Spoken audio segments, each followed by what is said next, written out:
we're live. You're tuning into Cosmic Children. I'm your host, Kevin. Today, I have a very interesting individual in the studio with me. I have Derek, and I am enamored with Derek's photo on Instagram. So, Derek, for people who might not know who you are or what you do, could you please introduce yourself? And please introduce yourself. Hi, everybody.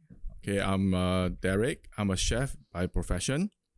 Okay, for more than 20 plus years. Wow. Yes, and my hobby. Yeah. Okay, is doing micro photography. Yeah, and that's my only hobby.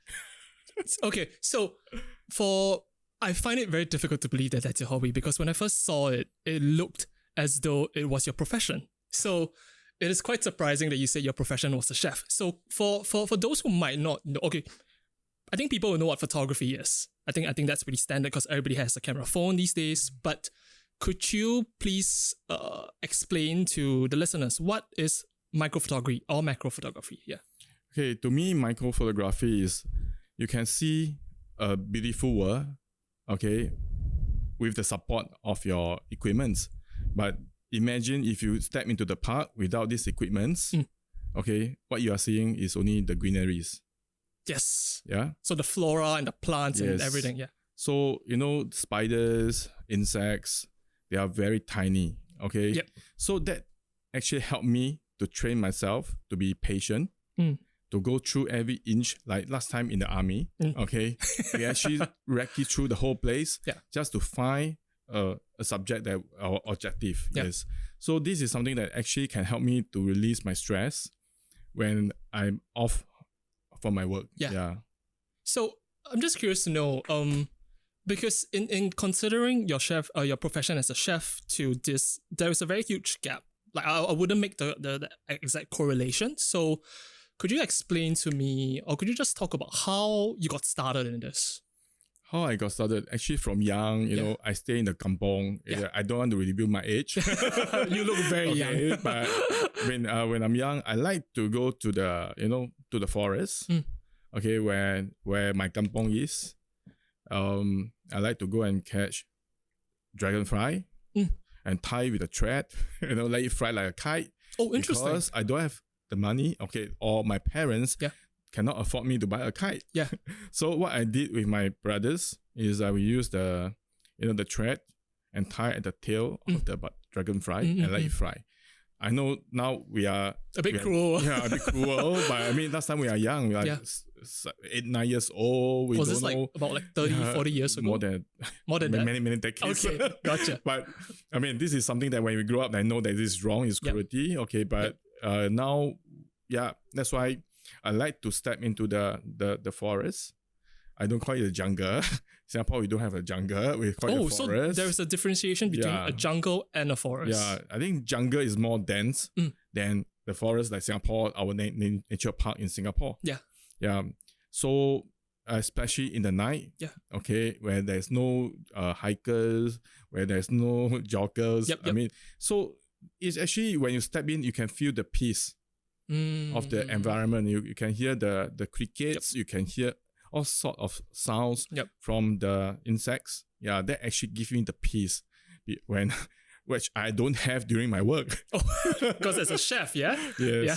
Chef is always standing in front of the fire and keep cooking, serving good food to the customers. But this is something that my own me time. Okay, sometimes it's myself, sometimes it's with my buddies. So actually this is something that I can pull together a pool of people who have the same interest like me. Okay, we actually went all out to go and find these beautiful species that you saw it in my social media. Yeah. Do you remember? So was it as logical as when, let's say, you pursued your profession as a chef and you had some income, you bought a camera and you decided to go out to the field, or what was like the first step towards pursuing something like this? Okay, that's why what I can say is I'm not a rich person. Okay, so in order for me to buy a DSLR camera, it took me about a year. Okay. For my first camera. Yeah. When I think at the time I'm in the Navy. Yeah. I think 21 years old.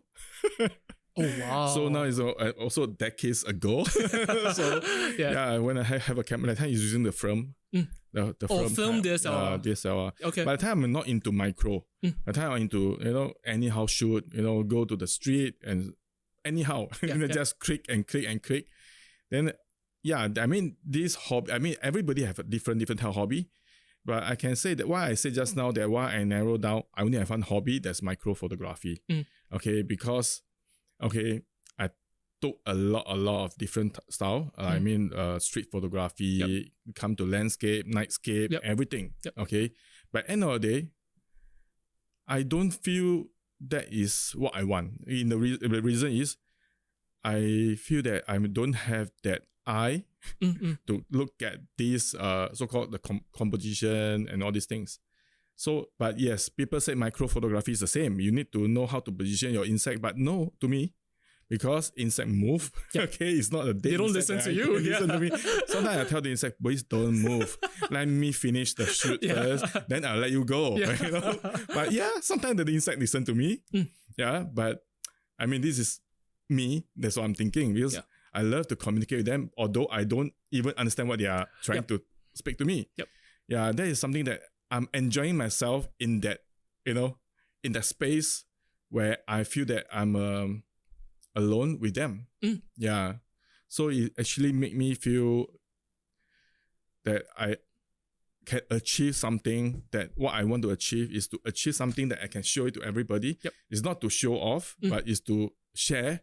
And I don't bother whether people tell my photo is damn ugly or what. I just feel that I'm happy I accomplished something that for myself. So it's more self-fulfillment, like internal self-fulfillment. Correct. Interesting. I'm curious to know what aspects about photography in general, what is so interesting about photography to you? As I said just now, is that we are using a camera, we can see a different world, like the micro photography. Okay, without this camera, I don't think we can really look into a very tiny, like even like a dust. Okay, type of subjects that you don't even see with your naked eyes. So I always term this to my friends. Using our naked eyes, we can't see anything. But with this lens, with this camera, we can see another beautiful world of the other side, on the other side of the world. So the keyword is another world. Another world that you can't see with your naked eye, really. Yes, correct. That's why recently I also shared with this SIM photography club, some basic micro photography. Then they also asked me the questions. I said, yes. Have you ever walked a park or a nature park in Singapore within an hour? I mean, normally people walk within an hour. They walk through. They just walk through. So hot, so stuffy, and so on. But imagine as a micro photographer, like going out to the nature park, we took at least 4 to 5 hours. And these 4 to 5 hours, we haven't even completed half of the park. Wow. You know what I mean? Okay. Yeah. So because we really went into there and we searched for the subjects. Yeah. Did you feel like your mindset kind of changed as you delve deeper into this particular, because you spoke about patience, you spoke about how it teaches you to be patient. So did your mindset kind of change? Yeah, trying to dig out all my past.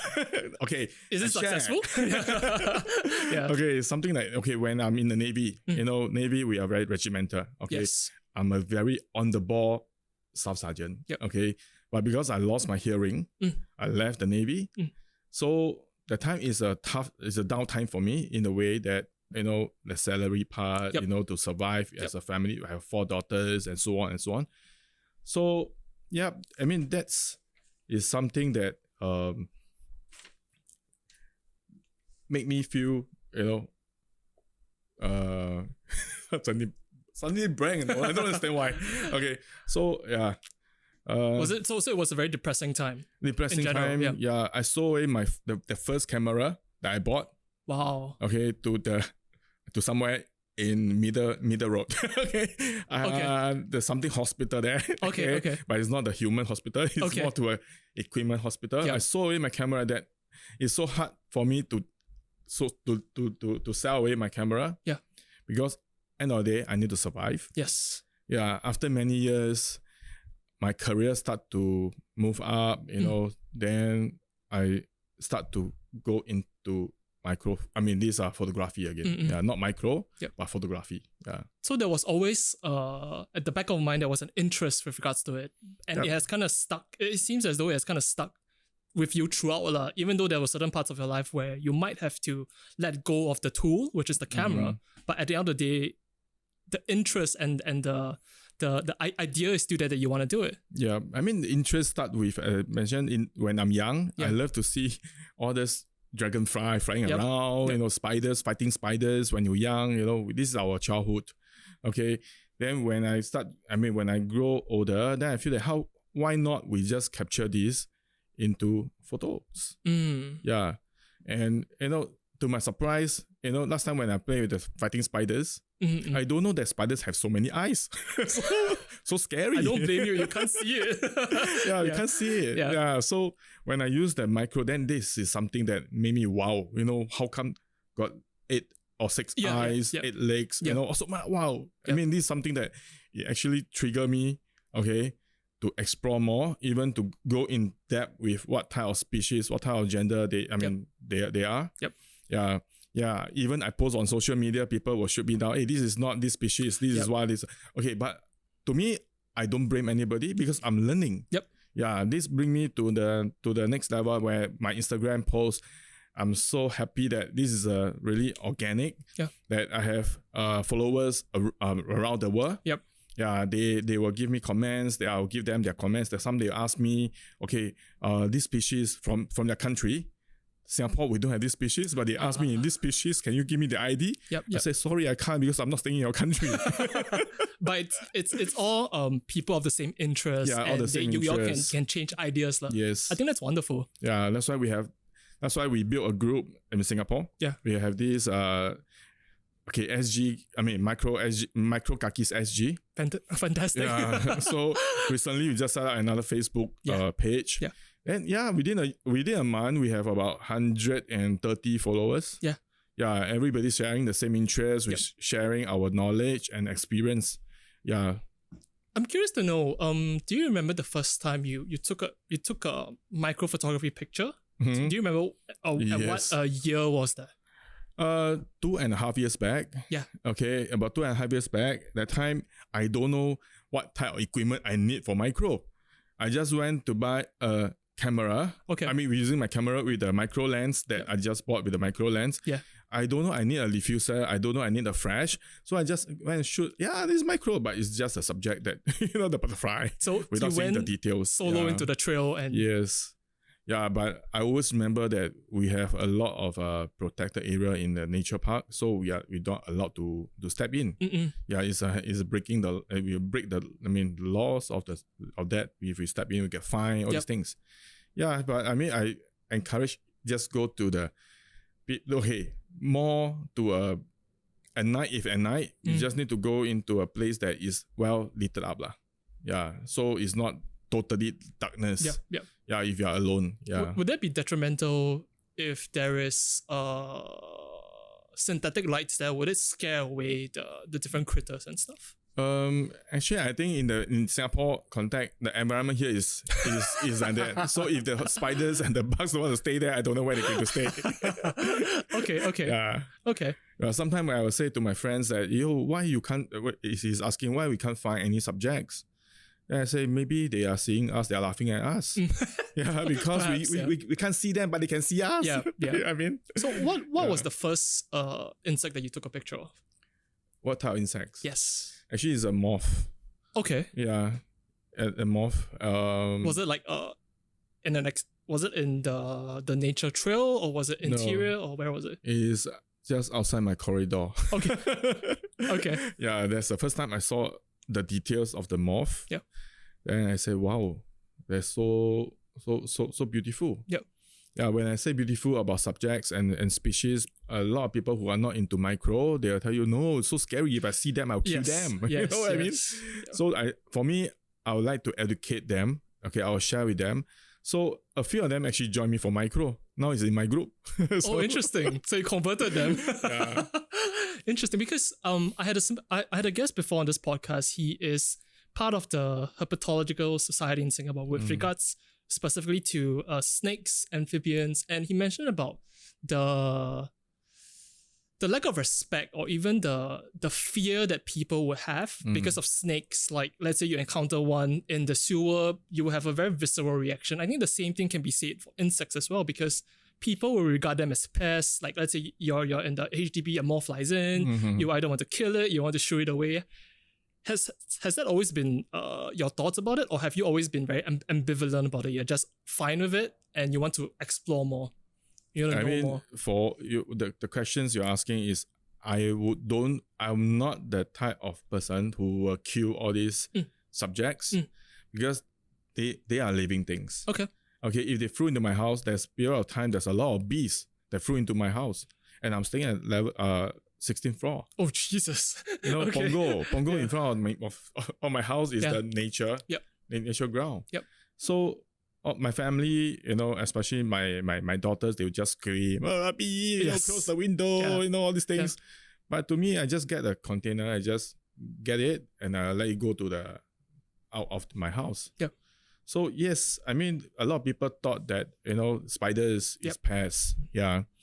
They watch too much Chinese movie, they call it 蜘蛛精, all these things. But this is just movies. But they say spiders, they are poisonous. But to me, any spiders, they have a minimum substance of these poisons, venoms. Yep. Yeah? But you will not harm us, to me. But of course, certain spiders, they really, But I don't think we encounter those in Singapore, right? Yeah, very rarely.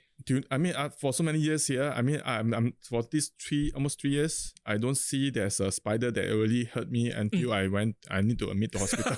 But I actually get some itchiness on my skin because I let it crawl on my hand and go to my face and so on.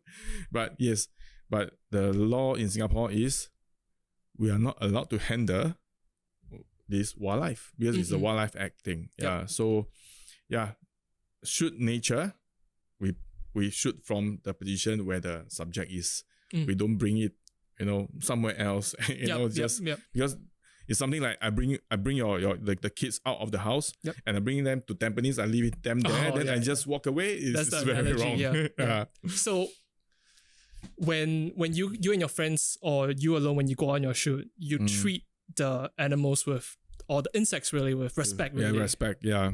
Interesting. Yes, it's a must to me. Yeah, because if I saw my so-called my kakis doing something that's wrong, the group will tell him, this is wrong. Okay, we don't do that. Okay, imagine this is life. Okay, this is life. We don't want to go and damage the habitat. We don't want to go and bring them. Then accidentally we kill them. Yes. Yeah. Because you don't know whether it is is it a species that's going to extinct? Yes. Because there's so many types of different species that it's even difficult to keep track, right? Yes. So is it always like when you guys go out on a trip? I think before we started, you mentioned about, let's say, like 3 to 4 hours, like an average session. Is it always that you guys manage to take a good picture, or is it like a hit or miss, or do you guys know where to look and what to look out for? Of course, expert, I don't call myself an expert, but yes, we need to know certain host plant for host plant for certain caterpillars, for example. Okay. We need to know where these subjects, the plant that they consume. Yep. Yeah. So if we go there, like leaf insect, what type of leaf, like sea hibiscus, we'll find these subjects. But sometimes we just we just walk through the whole park.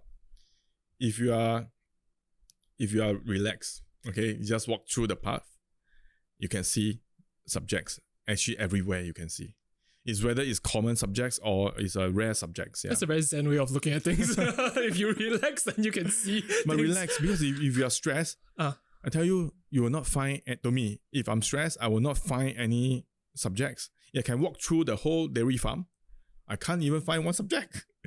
Okay, is it like a perception thing? Like, I think it's more to can I say psychology? Yeah, it's something perhaps. That it make me feel, I'm stressed because I want to find this subject. People told me that this subject is here, I cannot find, So end of the day, you walk through the whole park, you are perspiring. Secondly, you can't find the subject. Third, you feel demoralized. Or when you feel demoralized, then you power up, then you start to feel, no, today is not my day. I'm going home. But all the subjects behind laughing at you. Yeah, even though they could just be right there. Yeah. Okay. Yeah, correct. This is what and something that when someone mentioned to you, oh, you can find this subject over there, I will not want to go straight away. Yeah, because what do you mean by that? Means that, okay, today one of my friends found a subject that is rare in for example, Ang Mo Kio Park. Okay.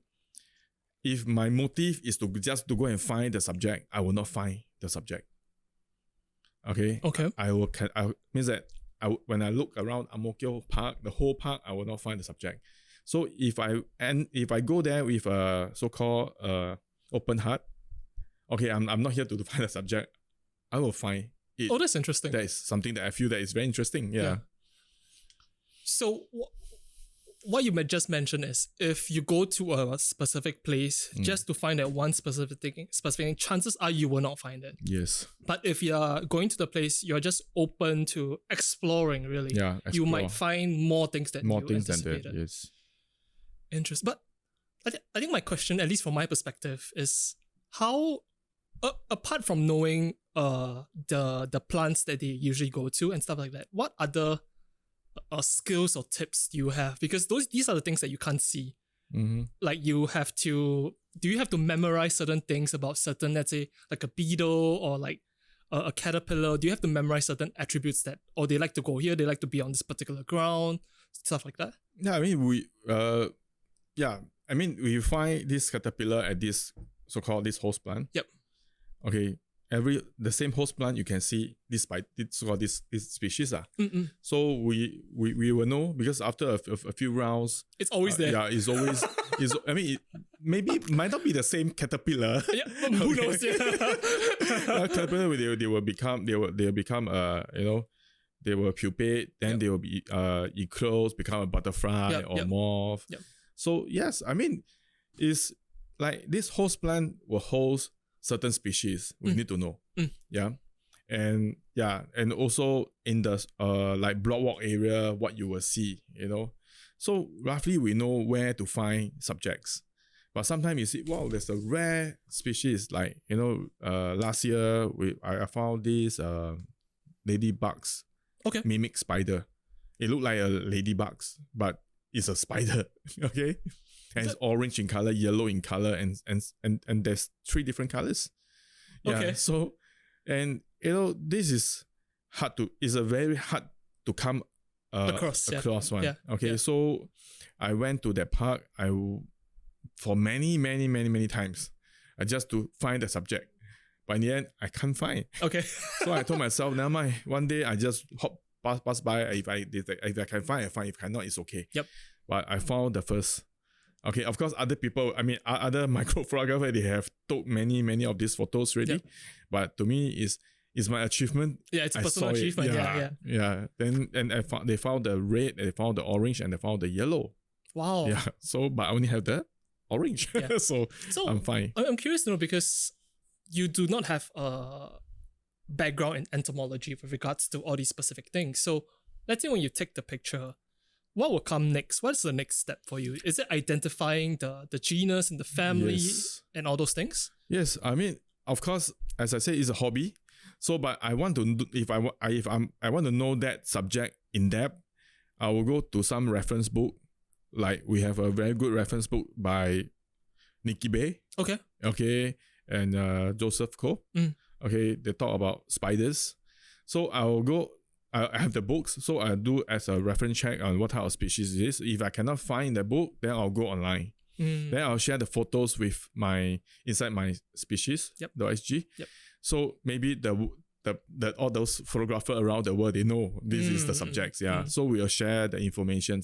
Sometimes if I ID wrongly, like Nikki Bay also help to oh, that's cool. To correct. Yeah. Okay. So yeah, I mean, in Singapore, this is a very small community. Okay, so we share informations. Yeah. So everybody knows everybody. On social media, okay, in person, no. But I mean, we are open to share. Yeah. Okay, but sometimes there is something that we don't share locations. Okay, we don't share location of the subjects to people that we don't know. Okay, because is it like a poaching thing? Yeah, I think this happens in Singapore because there's a few times, a few trips that I saw people just carrying a bag with big bag. Okay, then I say, okay, they don't have a camera at this time. 1:00+ in the morning. What are they doing here? Yep. Oh, okay. So normally they'll go in the buddy system. Yep. So when we walk past them, then we saw there's boxes inside. So I don't know what they are trying to do, or maybe they approach it, then they are going to sell it or something. So because every time when we post something rare, okay, someone will go there and look for the subjects. So we don't want to go and damage the habitat. We don't want to go and damage the environment of that place. Yes. So normally when people ask, where do you find this subject? If I don't know that person, I will never that's fair. Release the information to anybody because we want to protect this so-called the species. Yeah. Interesting. Is there a particular type of species that you have not found yet? No, there's many. Okay. Is there a particular type of insect that you want to photograph, but there isn't? You can't find it in Singapore. Yes. Yes. I mean Australia. They have this spider that can dance. What the fuck? Let me find the exact name. Okay. You have to show it to me later. Yeah. It's a spider that can dance. Yes. I've seen some pictures of spiders in Australia. They get really big. Like horrifically big. Yeah. I mean, yeah. And you find the pictures. I'll show you. But I would imagine that the types of ecology and the habitats we have in Singapore will be quite limited also, right? No, actually we have a lot. Yeah. Actually there's people just flying to Singapore to take that is surprising to me because okay, we always say, overseas the moon is rounder than Singapore, but people in overseas will say that Singapore moon is rounder. It's like same thing. Even that we took landscape, okay, the foreign, I mean from the European side, they will say, wow, you have very beautiful HDB flat. But we see it every day. Wow, you have better scenery compared to us. So there's always that comparison. So I think this never end. Yeah. As I said, I think I'm very surprised at that thought because Singapore to me has always been more of it's very urbanized and we are always compromising on the nature side to be more urbanized. And I think recently there was a lot of big hoo-ha about certain deforestation of a certain area. I'm just curious to know your thoughts about like the loss of ecology, because when something like that goes, yes, you're uplifting a lot of you're uprooting a lot of the animals, the things that we can see. But with regards to insects, we don't really see. And whenever something like this, like a patch of land becomes deforested, we don't know how many countless species we're losing. Actually, we are losing a lot. Yeah. Okay, we don't talk about that Bukit Timah green corridor. We talk about Pasir Ris. Okay, they actually claim they actually cut down the piece of land, the trees from the piece of land. Because my first micro photography, I start with Pasir Ris Park. Okay, Pasir Ris Park. Is it the one with the fishing thing in the middle? No, it's near the car park. Okay. Near the car park area. Okay. There's a broad walk there. Yes. So I think if you all know it's Pasir Ris and the broad walk. Okay. Yeah. But I mean for the recent months or a year, I actually realized there's a lot of these spiders is missing. Yeah. So I don't see this species anymore. Yeah. Yeah. Because they cut down a big piece of land. Okay. So yeah, but you can see wild boars start coming in. Yeah. I don't understand why. Because the wild boar will go to the HDB because this is the habitat. We are cutting down the habitat, and these animals, they have no place to go. Yeah. So in Punggol, there's a lot of wild boars also. Punggol on the roadside, all these things. In the past, we don't see all this problem. But now, because of the cutting down of the trees, I'm not to the extreme, you cannot cut the tree. But the problem is, try to save for the next generation to see all these things. Yeah. because it's quite irreversible. Like to grow a fucking tree or a plot of trees, it takes countless generations. Decades. Yeah. Decades. Right. I mean, it's really, when I saw this social media, people is really against all this cutting of trees. But I cannot blame the government because they are cutting down the tree to build our home. Yes. But I mean, for our group, we just feel that, how all these species no more, we just go overseas to take? No. I think everywhere is the same. Yeah, because other countries, they have bigger piece of land. Yes. So they have untouched habitat. Yep. But Singapore, sooner or later, you can see just all the concrete wall. Yeah. And so you can see jumping spider on the wall, no more on the trees. Oh no. But does that affect you in a way that perhaps in the near future, there will be lesser and lesser green spaces, untouched green spaces, which equates to a displacement of species and perhaps lesser and lesser species, perhaps like something you took 2 or 3 years ago might not be there or might not be found anymore. How does that make you feel? Yeah, that's why only thing that what can do is to move on. Because I really think I really can't ask that species, because don't need to talk about 2-3 years. A year ago, the species I found in Pasir Ris Park, I can't see anymore. Okay. You know? So yeah, but I still can see in other parks. But the problem is that is a habitat for this species in Pasir Ris. Yep. But now I don't see anymore. Okay, but this is not, I can't really move forward and talk to the government and say you better preserve this species. Yep. Because I'm not in that so-called in that profession to do it. I'm just a hobbyist. Yeah. So yeah, I mean, I have friends who's really extreme. Okay, he even stopped those micro photographer to go to the park to take micro. Oh wow. Yeah, I say no, I want to protect the species. So, but a lot of people just tell him, this is not a government regulations. If M-Park stop us from going into the park to take micro, everybody will stop because there's a fine in place. There's a law or regulation. Regulations. Okay, but if there's no law and regulations, if you want to stop us, you can stop my group, but you cannot stop other people. Yep. Yeah, so but we just need to be, our etiquette must be right. Yep. Okay, we need to do the best not to harm or damage the habitat. Yeah, I think that's very respectable because as we mentioned a couple of times during this conversation, you are treating the insects with the utmost respect. You're not displacing them. You're treating them with a certain kind of reverence. You're just taking a couple of photos, and you're moving on. You're not like harming them. You're not touching them or anything. Yeah, I treat them as my best friends. Yeah, because my circle of friends is not really big. Okay, because I'm a very under radar person.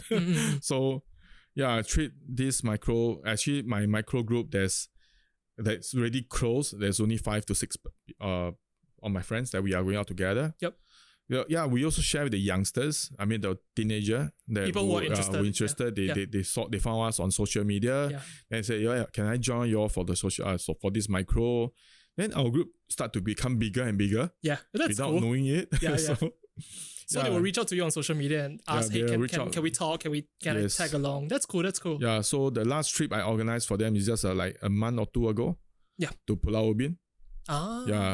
Yeah. I mean, this is anybody can join type of trips. Yeah. Okay, I don't charge them any dollar. Yeah. Okay, so it's like anybody keen to join this trip, you just let me know 2 weeks in advance so I can make a necessary arrangement. Then all the tickets to the ferry tickets over to Pulau Ubin, everybody share.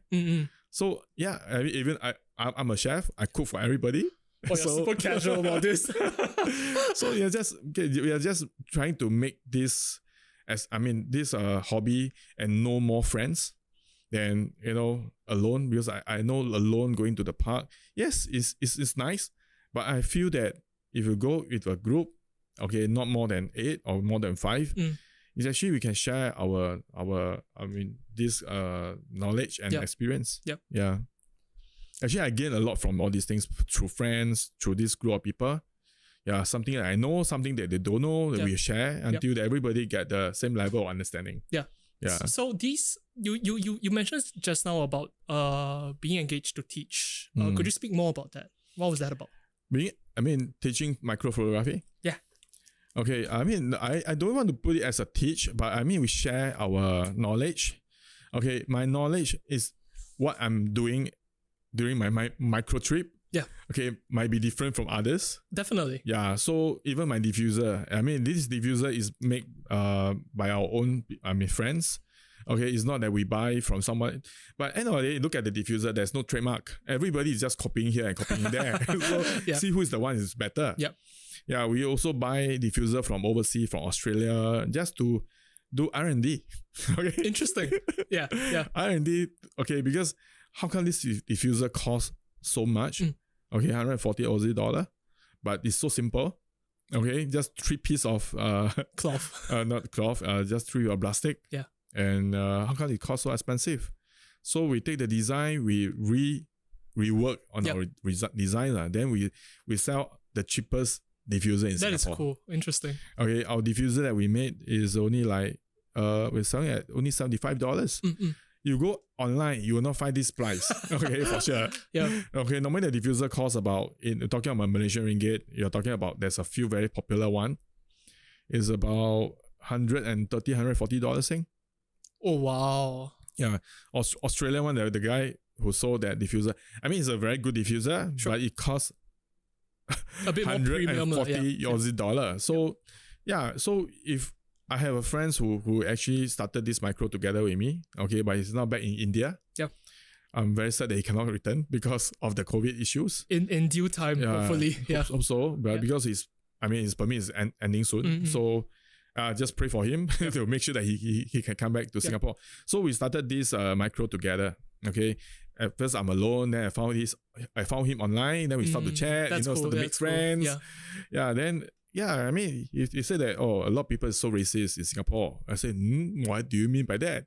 But I'm a Chinese, you are an Indian, we are friends, we are together, we call ourselves bro, we are together. Yeah. So both of us, we actually started this micro together. Yep. Then our groups, as I mentioned, the groups start getting bigger and bigger because a lot of people admire him. Okay. Why? Why is that? Because his photo is damn nice. Yeah. Yeah. So but now he's back in India. Yep. Okay. But I'm not very good in art and craft. So he's the one who actually make all the diffuser. Wow. So he sold the diffuser because I have professional photographer, not micro. What he told me is like, micro cannot make money. Then when I want to make money from micro. Okay. So yes, this friend make the diffuser and he sold it and he make money from That's pretty ingenious. Yeah, but really it's handmade. Yeah. It's not by machines. Yep. It's cut round is round, over is over. Yeah. But a lot of people just say that micro cannot make money, but this is something that I can prove people that they are wrong. It's just thinking out a little bit outside the box, basically. You're not making it through the photography, but you're selling the tools to do it. Yeah, the tools. Yeah. A lot of micro photographer instructor in Singapore also. Okay, freelance. What they did is they teach the so-called his students how to make diffuser. Okay, the diffuser is the so-called the cost fee lah. Yep. So make the diffuser, then he'll bring you to the park and say, this is a spider. This is this is something that people can make, like per trip per person is about $60 to $100. So like an expedition of sorts. So let's say you are the instructor and I'm interested. You just bring us out to like a specific, like let's say Pasir Ris Park, and you introduce us basically. Yeah, introduce. But some of them is feel that I need to find rare species. There's a lot of different things. Yep. Okay, illegal. Yep. So we are touching on more to legal side. We don't want to go something out of track. Then in the end, we get everybody into trouble. Of course. I'm curious to know, is it an expensive hobby? Okay. It's how you justify expensive. Okay. How would you justify expensive? Because playing golf. Okay, like playing golf. People say, playing golf is an expensive sport. Sure. But imagine you buy the golf set, costs you $1,000. Sure. Okay. The golf ball, you can rent it from the driving range. So how much you spend? Really, if you go out without going to the golf course or going to the golf range or go out with the camera, you go out shopping, one day how much you spend. Okay. Because people, this is people mindset already. Yep. Okay, so I feel that going to shopping is not my style. Okay, for me, I rather I will go to a shop when I will buy something. If not, I will not want to go in. So very practical, yeah. Yeah. So for this micro photography, how much I spend? Okay, any camera is just a tools. Okay, so it's your skill, your eye. Okay, so everything is yourself. They cannot blame the body that is, this is a cheap body.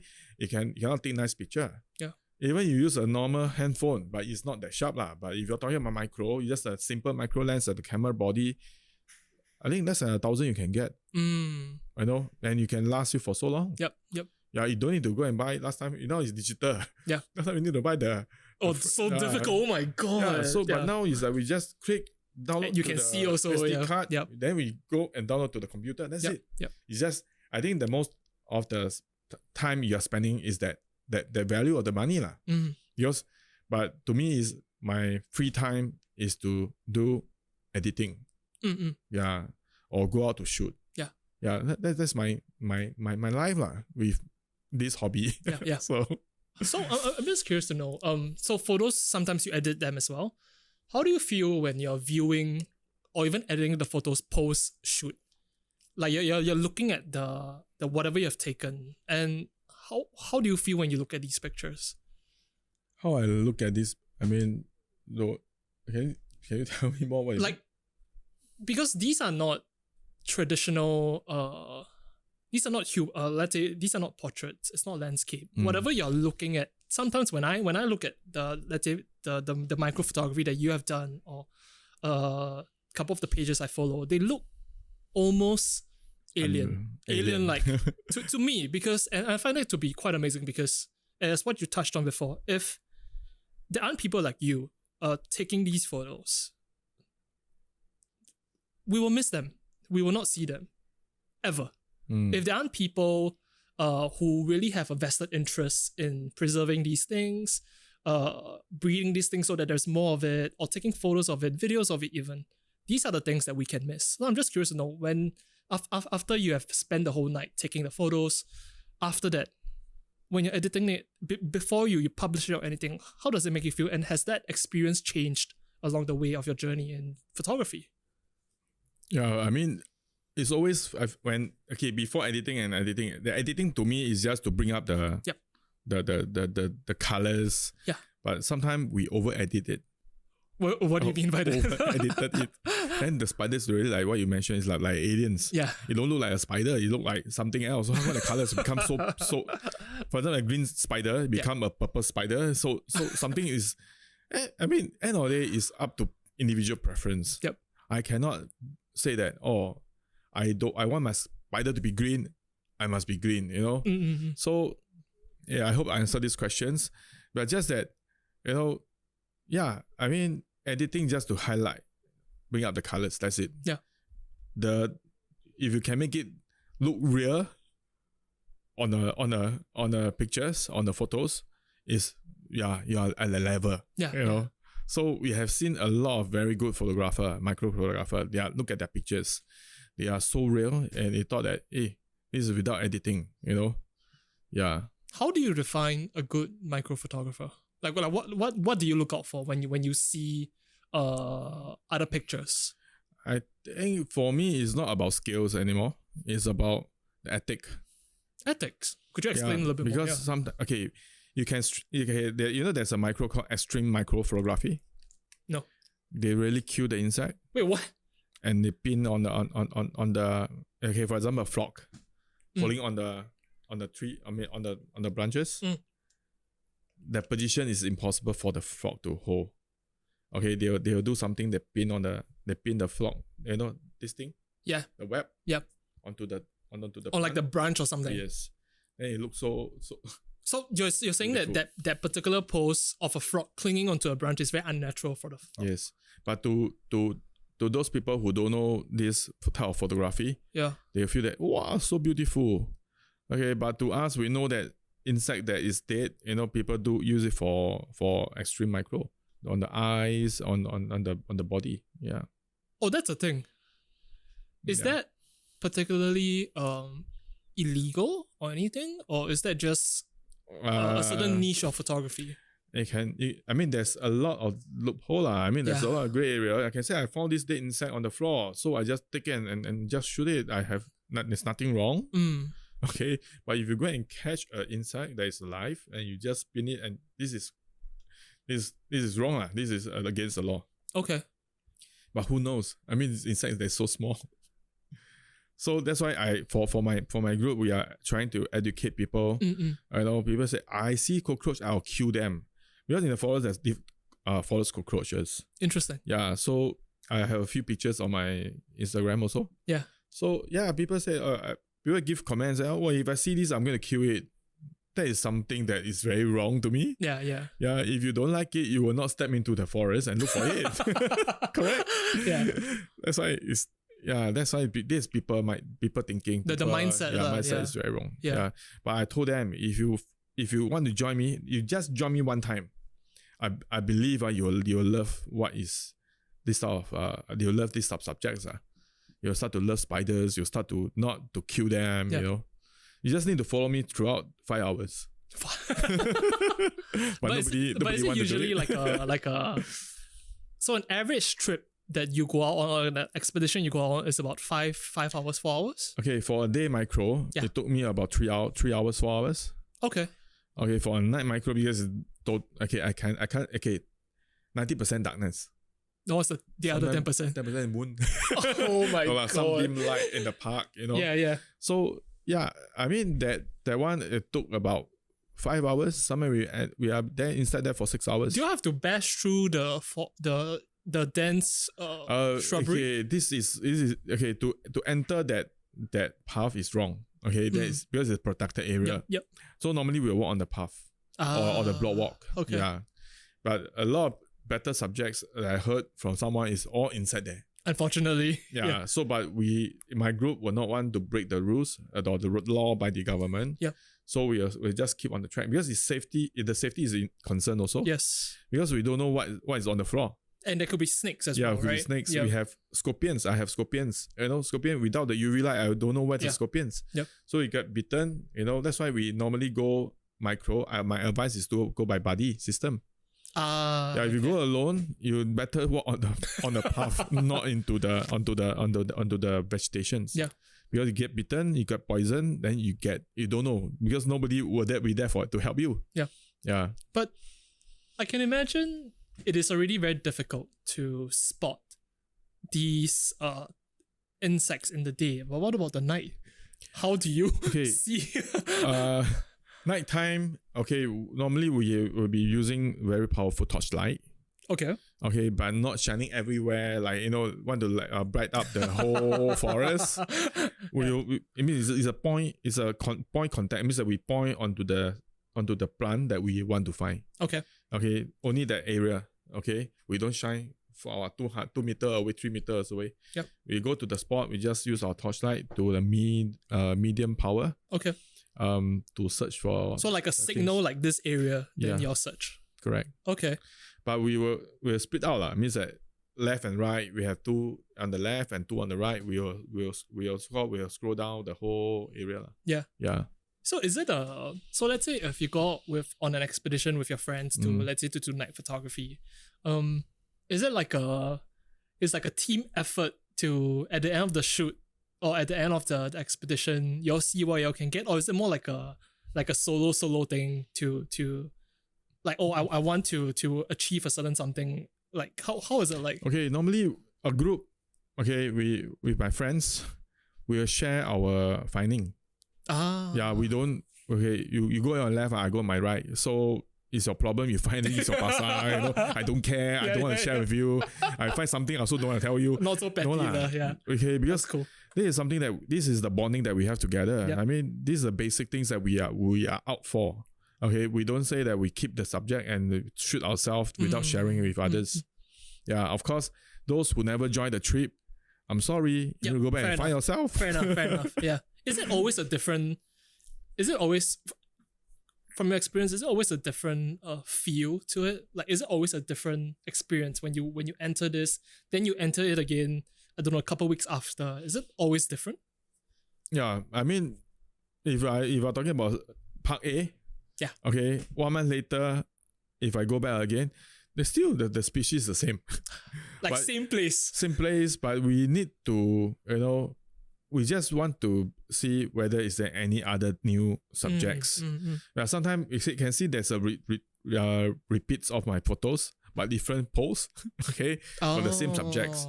Yeah, but yes, I mean social media is something that we are posting, but the issue is everybody tell you so beautiful, so nice. It's just how to put it. Nobody will tell you the photo is ugly lah. Oh, you haven't encountered those people yet. Okay, maybe there's I have one that your picture is blur. Okay, yeah, some give very good. I mean, very frank. Tell me that this is the comments. Yeah, but I don't want to say everybody is fake. But the point is, yes, they appreciate my photo. Okay, they like my photo. I say thank you to them. That's it. Yeah. Have you ever wanted to do something more with the photos that you've taken? Actually, I'm thinking of, not to the level yet, but my dream is to do exhibition. Oh, nice. Yeah, but of course, I don't study.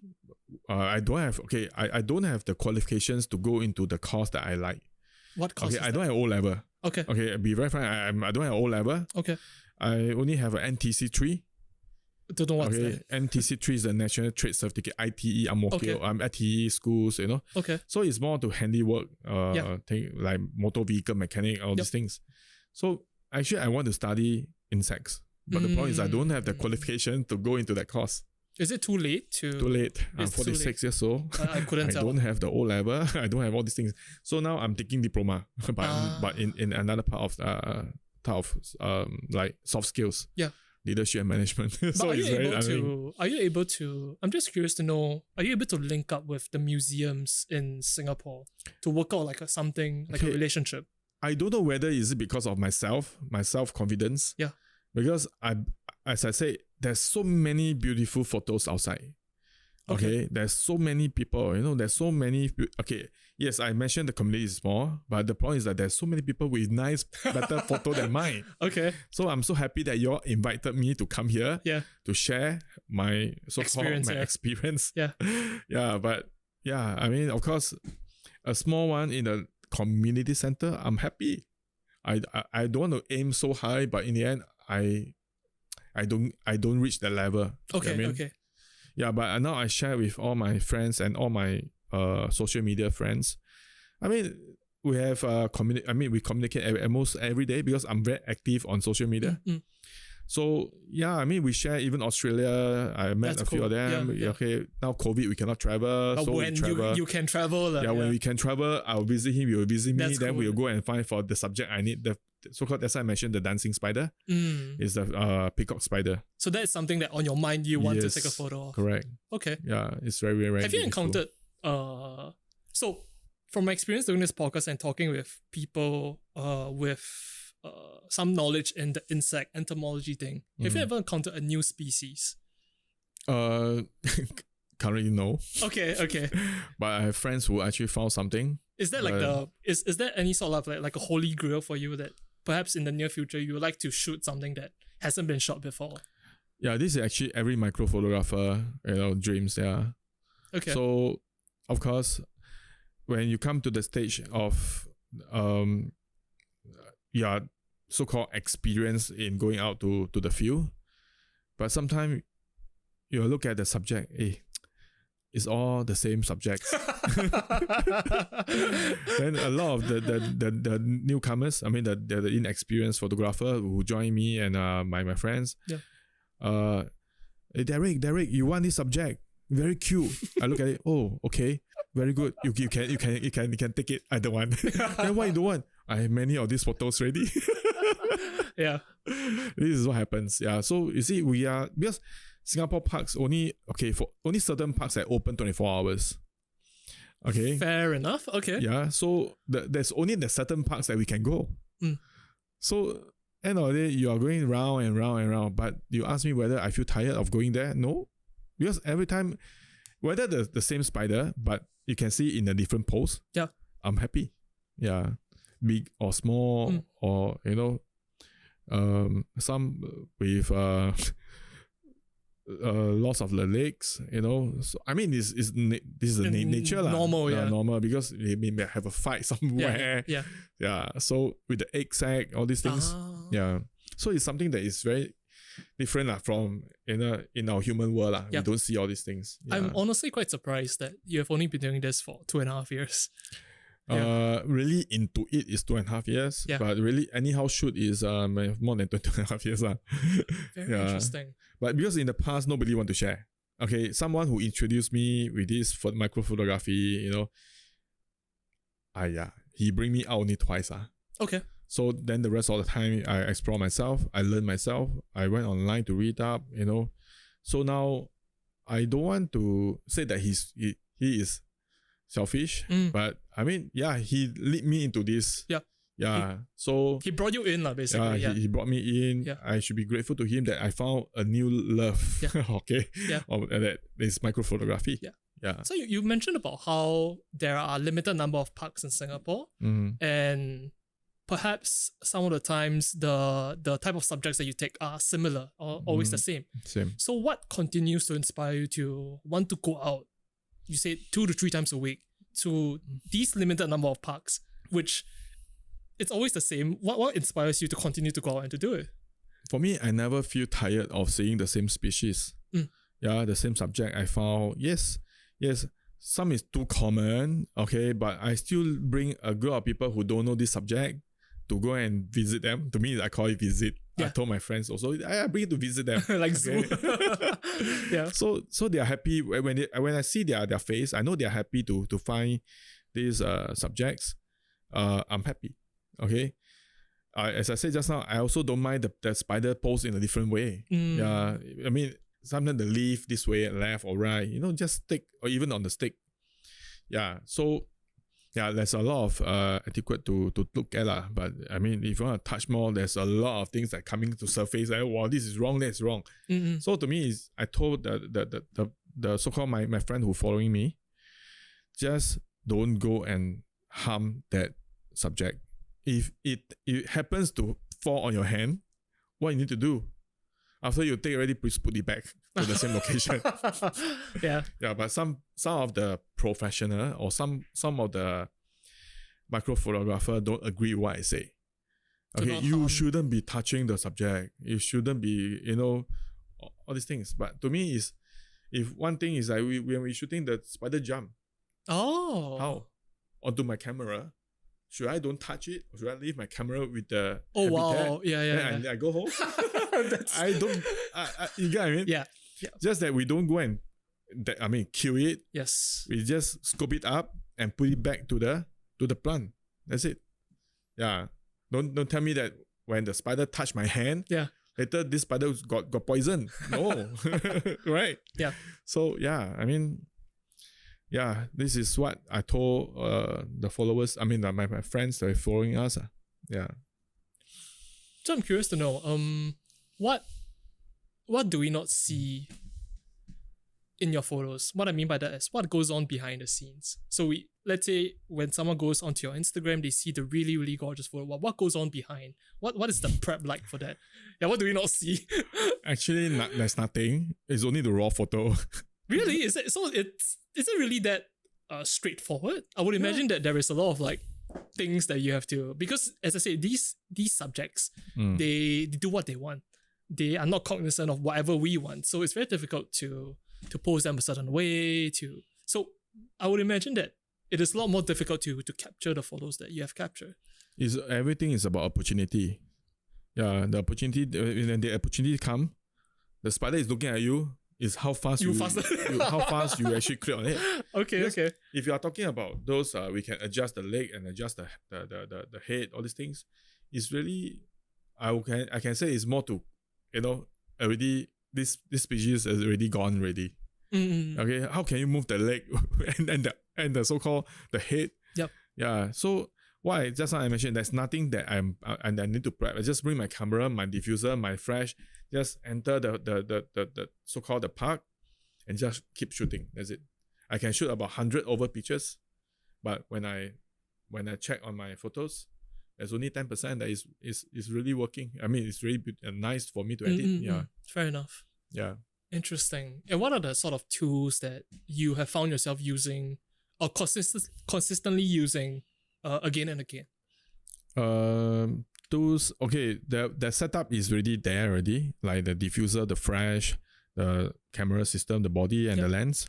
So now we are actually, I mean, this is not a new thing, but I mean, now I'm playing the backlight. Backlight means that the subject is over here in front of you. Yeah. You use another flash to slave with your camera. So we point from the bottom, we shoot up. So you can see the subject. You can see the outline of the subjects. Yep. But now I'm still learning. I'm still learning all these things. Yeah. So that is something that, to me, something is new. This is something new to learn. But to some expert, they may feel that this is just a normal thing. But just trying things out. Yeah, like just trying things out. Because even now, I'm also doing videos. I cannot say that it's micro into the extreme micro. I just look at the two snail crawling on the ground. I just use my handphone with that DJI. Okay. And just take the video, and I'll pass to my assistant, my daughter lah, to edit for me. Assistant. My assistant. And she will edit it for you? She's very good in all these things. Yeah. So she will do all the editing, all the music, that she will be the producer. So fantastic. Yeah. So I'm the one who provide all the material. She is the one who help me to do the video. But all the micro photography, I mean the photos, I do it myself. Yeah. Last time I used that to go online. Just one photo took me about 2 hours. 2 hours too? To edit. Why? To adjust the sharpness, everything. Okay. But now I feel that it's too long. I use mobile. Lightroom. Mobile.room and Snapseed is good enough. Yep. It's on the go. It's so convenient. Yeah. Very interesting. I'm curious to know if you have a record of all these different pictures of all these different species and insects. Do you personally record them like in your own time, or is it all just file names and everything? Records in the name, like the name of the species. Yeah. Yeah, I have it. Yeah. Okay. But it's all in the hard disk. I mean, of course, I look at the picture. Okay, I know what type of species I have. Yeah, I have the list of the species or subject name I have. Yeah, there's something out of that list means I want something new. Okay, that's why I went to the library. I think it'll be very interesting to see your group of friends. You all produce a book together. I think that would be very, very interesting. This is what we are talking about. Yeah. Like last month before my friend went back to India. Yeah. He's an IT person. Yep. So he's an IT engineer. So he have some thoughts of doing something like this. Yeah. But now, I mean, we didn't wait for you to come back. No, you can maybe not a book, but you all can definitely do something online. Because I think online like ebooks. Simple ebooks is good enough to start with. I mean, my group of friends, they have very nice photos, and we know that what type of subjects and what type of species they are. But of course, the Nikki Bay one is the best. Who is Nikki Bay? Nikki Bay is our so-called our celebrity micro photographer. Oh, I didn't know we had that. Okay. Yeah, he have a lot of spiders records in Singapore. Yeah. Do you have a particular insect that you specialize in, or you find yourself more drawn towards? Actually, I be more to spiders. Spiders? Yeah, spiders. Okay. Yeah, then recently I start to take butterfly. Yeah, so, but my focus still on spiders. What's the difference between a butterfly and a moth? The different. The caterpillar, you can see the ugly one is more to okay, I can say the moth caterpillar is more beautiful than the butterfly one. Are there any defining characteristics for the moth caterpillar? Not. I mean, both are caterpillar, but I mean when they pupate. Yeah. I mean how they pupate and how they eclose is similar. But I mean moth, sometimes you can. I don't keep at home lah. Okay, if I keep at home, I can tell you. But what I know is that moth, there's more powdery substance coming out from the wing when they eclose. Oh, interesting. Yeah, they have some substance from so it's a bit messy if you want to keep. But I mean, this is a very good education for the children. Okay, like my youngest daughter, 4.5 years old, when they see spiders, I want spiders. Then I need to go and find the wall spiders for her. So you don't have... Do you have any pets? No, I don't keep. But last time I used to have dogs. Yeah. But this is very young. At the time I'm like 10 years old. Okay. But we stopped because of the fur and all these things. Yeah. But to me, I'm not to that big animals or pets. Not even rabbit. Okay, I'm more to this tiny little cute species. Have you ever thought about keeping a spider or something like this as a pet before? Actually, to me, it's illegal. It's illegal. Yeah. To you, it's illegal, or is it? I think it's illegal to keep this type of subjects at home. Interesting. Yeah, even turtle. I mean, even last time in China, I went in China before. Yeah. We have these so-called close to extinct type of land tortoise. Yeah. Yeah, but China, they are everywhere they have. Then how? I'm coming back to Singapore. I can't bring it over. Yeah. So I need to give it to someone else. Yeah. So I don't want to go to the extent that I don't have the time to care for them.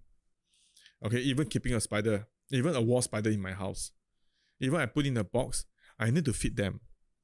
Oh, correct. Interesting. I need to go and find house flies for them to eat. Yeah. Or I go to the bird shop. I mean, those selling birds. Yeah. To buy the mealworm for them. Yep. But if they don't eat, how? Okay, I don't know what is their. So I don't know how they feel. Yeah. I don't know whether they are hungry or they are what, because I'm not the expert to understand all these things, because I'm not that spiders. Yeah. So I think better to let it go in the wild. In the wild, yeah. They can hunt themselves. Yeah. So it's better than someone like you keep it like the spider inside the jail. Yeah. You are feeding them with that is a way of looking at things. Yeah. That's right. It's a very interesting perspective. So I feel that they should be in the wild. Yeah. Okay. Not kept in our home.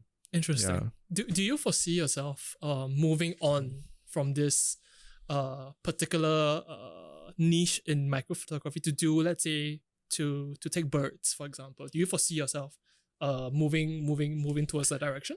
Everything is a try to me. Okay. Actually, recently last week I went to shoot the owl in Pasir Ris Park. The famous owl. Oh, is there a famous owl in Pasir Ris Park? Because the owl actually dropped from the tree, the baby owl. Wait, what? Okay, it fall down from the tree. So the Singapore Acres actually went to save the owl, and they cornered up the area. So the next day there's a lot of birding photographer. So my friend asked me to join, and so-called I have a lens that for birding. So I just, from my friends that he left for India, he just passed to me and asked me to try. So I tried it, but end of the day, to me, my focus would be still in micro. Why? Yeah. Okay. But birding also so-called need to be very patient. Okay, it's a waiting game. Okay, if the bird don't come back, if they come back only 5 minutes. Okay. Yeah. But for me, patience is one thing, but the point is like you need to stand there and wait. Just like fishing lah. Fishing also patience. Yep. But for me, in micro photography, patience is one thing. But every steps I move on, I found things. Okay, not like I'm waiting there for the bird to come back. Yeah. You know what I mean? Yeah. Yeah. So that is something that I will still go back to micro photography again compared to birding. Yeah. So it's a lot more, for lack of a better word, it's a lot more engaging and interesting. Yeah, actions, and then, that 5 minutes actions, and, because the 5 minute actions, that you call it a day already.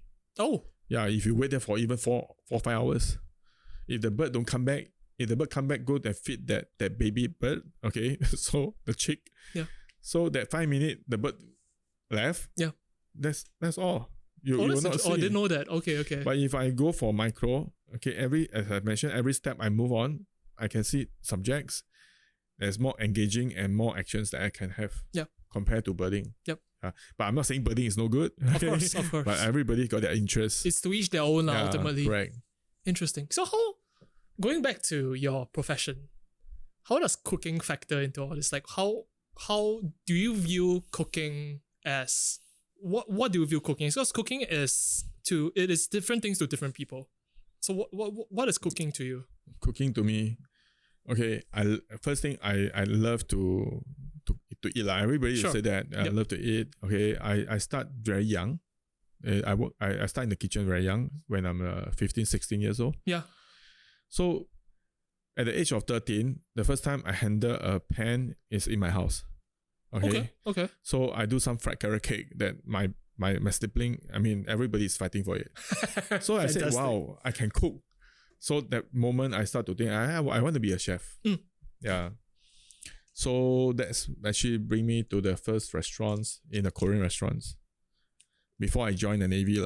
In Singapore. Seoul Garden. Okay. But Seoul Garden last time is not just a barbecue. We have a la carte. I don't know whether it's your era. I never knew that. Okay. The outlet I'm working is at Bukit Timah area. Okay. So they have 60 over items, main course and things. Yeah. So the time I'm only 16 years old, I can't even handle a wok because it's too heavy for me. Wow. Okay. So, but within that 1-2 months, I got the best employee of the ward. Award because I'm hardworking. I know how to cook. That's why I move on. I become the so-called first. They call it first cook in the kitchen. First cook, is it like the top chef or what? What is the, because I know in cooking there's no hierarchy in the kitchen. But the first cook is just a cook. But because nobody's there senior than me, so I become the first cook. Okay. By the time I don't understand this because I'm not in the F&B so-called trained chef. Yep. So I worked there for almost 1.5 years. Then I left to join the Navy. Yep. Yeah, when I joined the Navy for 10 years. Okay. Yeah, as a combat specialist. Yeah. So I lost my hearing. Then I left in 2003. Yeah. Then I went back in. I went to sales. Okay. But sales didn't help me move to what I want. So I went back to the kitchen as a cook again. So imagine my Navy salary is 4,008. Yeah. My chef salary is 1,002. Haven't deduct CPF. Oh wow. I got 2 kids. Yeah. So that is, as I mentioned just now, is my downtime. Yeah. And it's really bad. It is about 15 years since you went back to the kitchen, give or take about there. Okay. So so I told myself I need to achieve a certain level. So actually heard of, Fullerton Hotel. I've heard of Fullerton Hotel, yes. When I'm a cook, I told myself I want to be a Fullerton Hotel executive chef. Okay, within 10 years. Okay, but that time, within 7 years, I become a Privé Group. What's that? Privé Group, Privé at Marina Keppel Bay, the restaurants. Do they own like a chain of restaurants? Yeah, now the name is Privé, Prive. Okay. Yeah, so there's a chain of restaurant now. So I set up all their restaurants. Oh, fantastic. Yeah, so I'm there for 7 years. Yeah. So then I move on to become a director in a so-called another group. Then I left for China. Then I came back from China. China is Shanghai, Macau, and Hong Kong. Yeah. So I'm the group GM there. Yeah. So when I came back, then I start with Chinese cuisine at Palm Beach. Okay. Yeah, Palm Beach Seafood at One Fullerton. Yep. Then I move on to become Grain. Grain online, the Grain platform, the healthy food. No. Okay, Grain. Okay, GM. Yeah. Then I move on. You're constantly changing. Yeah, because that moment I feel that everybody's looking for me. I'm sorry, I need to be humble, but the point is people is looking for me to join them, to help them to sell the company. So wherever there's an increase, I will go. Okay, this is reality. Like because salary. Yeah, salary. Because I have four daughters, and at that time I had 3 daughters to feed. Yeah. So the last time I went to Indonesia, 1.5 years. I set up one of the so-called world top 5 bamboo structure restaurants for them. Bamboo structure? The whole structure is bamboo. Was it like a concept thing you were going for? It's a concept, yeah. Okay. When you walk into the so-called the restaurants, you feel like you are walking into a nature park. Oh, interesting. Yeah, so you can hear the bird, but it's all from Spotify. Fair enough. It's the atmosphere here. Yeah, the water flowing down, the stream. Yeah. So I bring the Singapore food concept over. Yep. Okay, like Hainanese chicken rice, our laksa, and in Medan they don't know what is mala. But mala is not Singapore cuisine. So I brought that mala over. Then these three, the so-called the chicken rice and the laksa become top in Medan. Interesting. Wow. Top flavored in Medan. Because the locals like chickens to be tough. But our locals here like chicken to be soft. Yeah. So when I went there, I say, how come the chicken so tough? Okay, then I use a different technique. Okay, not the traditional way. I use sous vide to cook it. You can use a spoon to cut it. Okay, a spoon to cut the chicken breast. And the chicken breast is cooked for 1 hour in a certain 63 degrees Celsius. Specific, yeah. Yeah, so they feel, how come the chicken can be so soft? Chicken breast some more. Yeah. And you cook for 1 hour. So that is something that within that 3 months, people start to, these few dishes start to get popular. And they become like, Singapore food become famous in Medan. Yep. Yeah, but I'm there for 1.5 years. Yeah, so I decided to come back because of my daughters. Yeah, so I came back. I found another group that I set up for them. There's a few good restaurants, okay, but COVID. Yes, unfortunately. April. Yeah. And I'm the highest paid. Yeah. I'm asked to leave. Yep. So that 3 months, I'm jobless. Okay, then, in July, my direct boss left the company. So the investor asked me to join back again. Oh. So I'm the director there, but the problem is that when I join back, I become a chef because I only take care of 1 outlet. Yeah, compared to the time of 5-6 outlets. Yeah. Yeah, so I got a very huge pay cut. Yeah, so now surviving lah. Now just coping with things. Just because of the unfortunate situation that we're dealing with. Yeah, not me. Everybody's facing the same issues. Yep. So just need to pray that everything will be over as soon as possible. Yep. So it's a very interesting journey. Like, it seems that cooking, even more than perhaps photography, or rather cooking and photography, has always been quite close to you, in a sense. Like, even for cooking, even though you went to the Navy and you went to do sales, but you find yourself back in the kitchen again and you work your way up. Yeah. So traveling to places, let's say like Shanghai, to China, to Medan, what was curious about the cuisine when you went there? Because all these different places, the cuisine is different. And for you being in Singapore, you going to there, you said you're setting up the restaurant. What do you take note of? Like going to, let's say, China. Yeah. I mean, the taste, the layman, the taste bud of the locals there. Okay, they like more salty, they like more oily. Okay, Singaporean, no. Someone is no oil, no salt, everything, But everything is about flavor. Okay, end of the day, talk about food, to me, every corner of the world, this is one thing. You can see the similar type of like dumpling. In Italy, we call it as samosa? Samosa. Samosa is more to India. Okay, sorry. But okay, they have, dumpling, we talk about dumpling from north to south. Okay, dumpling, China, dumpling and dumpling. Everywhere they are calling different names. Yep. But end of the day, they are just one thing called dumpling. Okay. Yeah, just different feeling, just different flavor. To me, just about flavor lah. It's not about, the flavor actually play a big part that, the taste bud in Singapore and in Shanghai, their taste is stronger compared to us. What do you mean by their taste is stronger? The taste must be stronger. More saltier, all these things. Okay. Even I went to Paris. Yeah. Their Gong Bao Ji Ting. Okay. Or Ma Po Tofu. Yeah. Okay. Ma Po Tofu is cooking in ketchup, not chili. Wait, what? So my first taste, I said, what is this?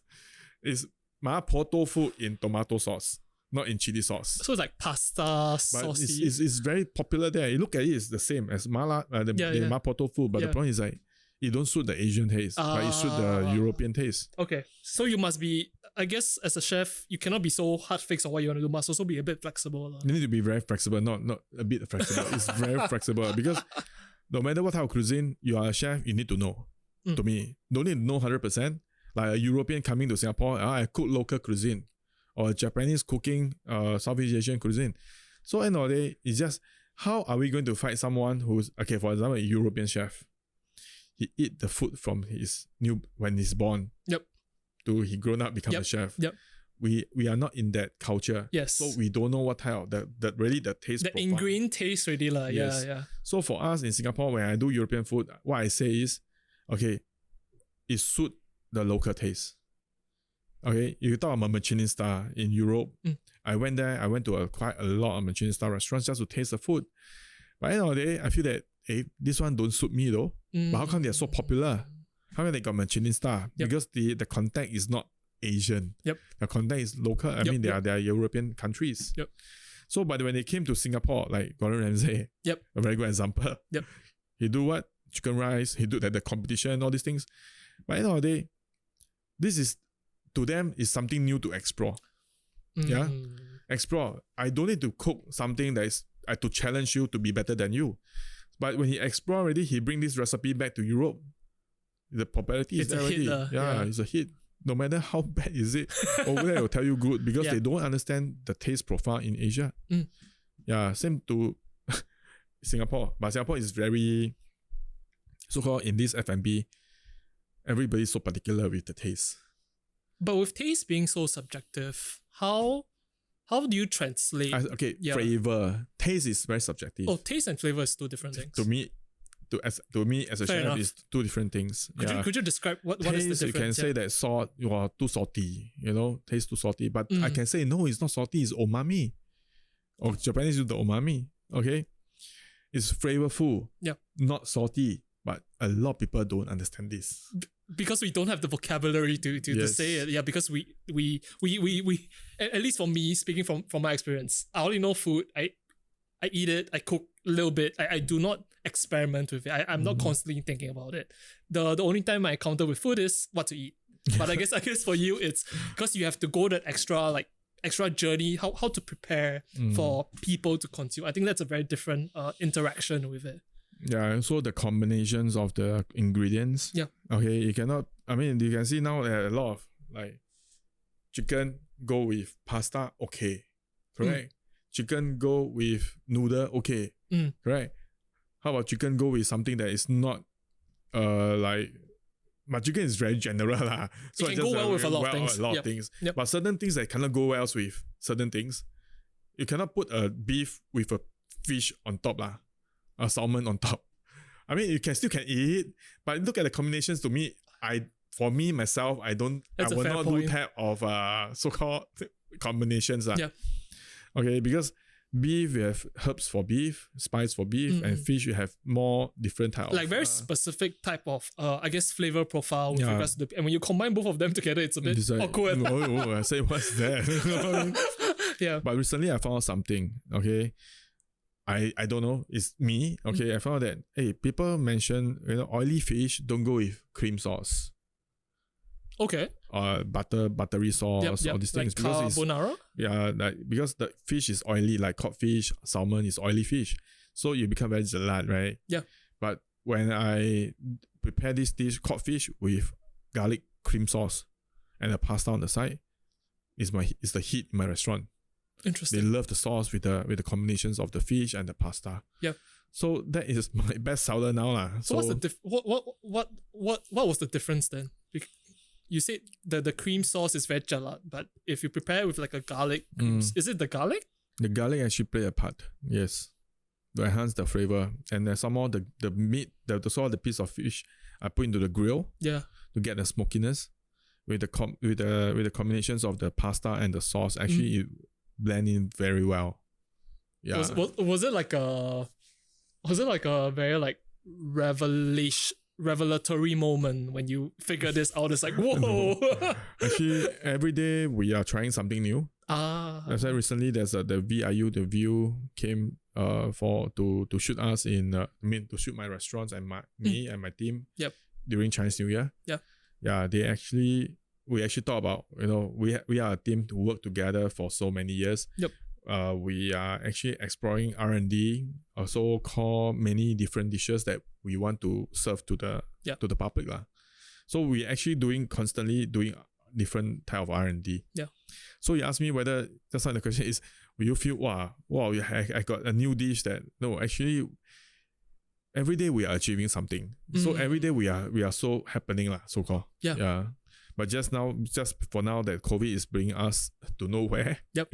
So that is something that, but we never stop this R&D. Yeah. So we will still continue until when these things turn better, I got more business, you help us. Do you think it's important for, in your profession of being a chef, to constantly to not be satisfied with whatever you guys are? Because let's say if you're running a restaurant, there's usually like a fixed menu to it. And with regards to the fixed menu, you're constantly preparing the fixed menu because you have to serve the people. But do you think it's important to constantly like try different things here and there to add to the menu and stuff like that? We did a lot. I mean, we did a lot of specials. Yeah. So every time we do a dish or a few dishes that, I mean, we want to try out, we will not put in the menu first. We will let our regulars, okay, you are coming today, you come and try. This is the menu. Give some feedback. Yeah. So I have friends who come to visit me in my restaurant, so I'll cook a special menu for them. Oh, that's cool. Yeah. So sometimes like this coming Sunday, I want a special menu. I said, well, special, I want course now. But coming on menu is not difficult. Okay, it's just that to me, the effort we put in, okay, is we need really good, I mean, not good feedback, just need to give us the feedback how to improve like constructive feedback. Constructive feedback, how to improve our dish. Yeah. So, and this dish will go into our regular menu. Yeah. So, with regards to the kitchens you've run or the restaurants you've started up, is running a team very, very different from being like a chef and coming up with all these things? Like running a team, I would imagine it takes different skills, right? Because you have to train the team up and you'll have to go through, I guess, from what I can see with Gordon Ramsay and stuff like that, like the kitchen service, every time they got dinner service, it seems like a shit show. It's like very rough. Well, that is old timer chef. Okay. The old I mean all the previous generation chef lah. Yeah. Yes, I have chef who throw plates at me. I have chef to ask me to eat like a dog. I mean many things. Okay. Yeah. But to me is end of the day is whether me. Okay, I want to follow their way of managing the kitchen, or I want to do it and make I to understand all my stuff. Yeah. Okay, that's why I have a team that can work for me for so long, 16 years. Whoa. 8 years. Yeah, my pastry chef we were with me for 16 years. Wow, that is wow. Yeah, but of course I left the company. We didn't work together for a period of time. Yep. But whenever I'm in Singapore now, she's helping me. Wow, that's incredible. Yeah. So my sous chef is also helping me. I mean, he is my trainee cook or demi chef. Now he's a sous chef, or even he's a head chef level already, but he's helping me to run my kitchen now. That's why I'm here. Yeah. Yeah. So end of the day, it's not just about good food. It's a team that you are able to work together. The bonding is very important. Yeah. Yeah. So I create this so-called environment for the team. And everybody, I mean, I have many staff. I have few hundred of staff working for me in the past. Yeah. For starting up restaurants and everything like that. Yeah. But those people who are sticking with me now, that is the elite to me. Yeah. They have been working no matter whether during the off day they'll come back to help me. Yeah. I mean, they spend their time really together with me. Yeah. Yeah. And you've kind of seen them through like that. Yeah. Like a decade and a half, like 15, 16 years is no short amount of time. So yeah, one of my chef currently is still, she's working with me, 19 years old. She's been working, she worked with me when she's 19 years old. Yeah. So now she's 31. So wow. Years. Yeah. So yeah, I mean, people say that she sell her youth to me. I said, no. I mean, we work together, we are happy, we are together. You know, this is our, people must really like working for you. Because a lot of chefs don't want to listen to what your concern. For me, I have an open ear. People will tell me what happened to them. They can come to my house during midnight or 1, 2 a.m. Yeah. For me to recharge them. Like just to talk. To talk to them, you know. So I don't mind all these things. Even 24 hours, I'm ready for them. So this is something that I built when they are junior to now. Yeah. Yeah, so it's just a very different way of, I guess, communication. Like as a chef, because as I said before, my idea of what happens in the kitchen is like everybody listens to the chef. Like whatever the chef says, it goes. But it seems as though what you're saying is more like a two-way dialogue.